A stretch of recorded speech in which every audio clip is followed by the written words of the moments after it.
પટેલ પાટીદાર સમાજ અગ્રણી.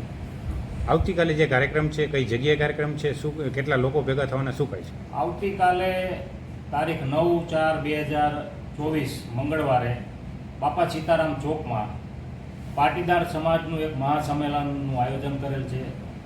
એની અંદર અમારા અંદાજ મુજબ ઓછામાં ઓછા 25,000 થી 30,000 પાટીદારો ત્યાં એકત્રિત થવાના છીએ.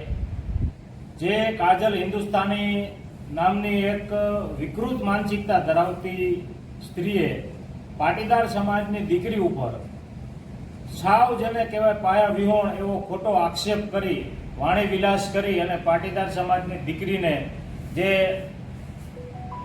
આબરૂ ઉપર જે હાનિ લગાડવાનો એને જે પ્રયાસ કર્યો છે, તો એની સામે પાટીદાર સમાજ એને માફી મંગાવવા માટે એકત્રિત થશે અને જાહેરમાં માફી નહીં માગે તો એની સામે કોર્ટમાં પણ અમે કાર્યવાહી કરશું.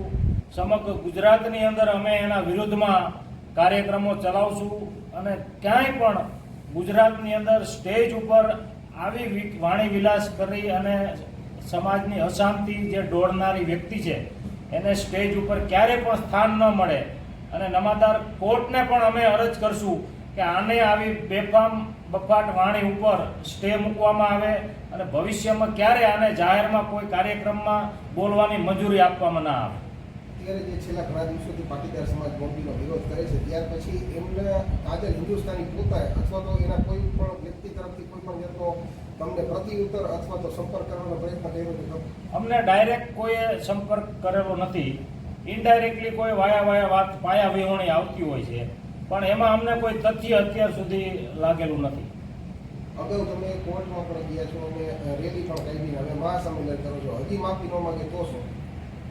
હજુ જો મહાસંમેલન પછી માફી નહીં માગે તો સમગ્ર ગુજરાતની અંદર અમે આંદોલન ચલાવશું. જરૂર પડશે મોરબી બંધનું એલાન આપશું અમે, અને એથી પણ વધારે જરૂર પડશે તો જ્યાં આખા ગુજરાતની અંદર પાટીદાર સંમેલનોની વસ્તી છે ત્યાં તમામ જગ્યાએ અમે મહાસંમેલનોનું આયોજન કરશું અને આને જડબાતોડ જવાબ આપશું.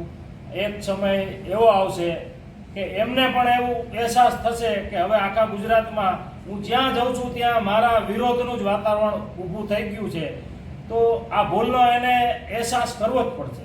આવતીકાલે જ્યારે સંમેલન છે ત્યારે મોરબીના સ્થાનિક ધારાસભ્યો કે સાંસદ સભ્યો એમ આવવાના છે કે કેમ? અમારા તરફથી પાટીદાર સમાજના તમામ ઉદ્યોગપતિઓ, તમામ રાજકીય આગેવાનો, ભાજપ, કોંગ્રેસ, આમ આદમી પાર્ટી, સામાજિક સંસ્થાઓ બધા જ ને અમે આમંત્રણ પાઠવેલા છે. હવે એમાંથી આવવું કે ન આવવું એ એમનો પ્રશ્ન છે, પણ અમે અમારા તરફથી બધા જ ને આમંત્રિત કરેલા છે.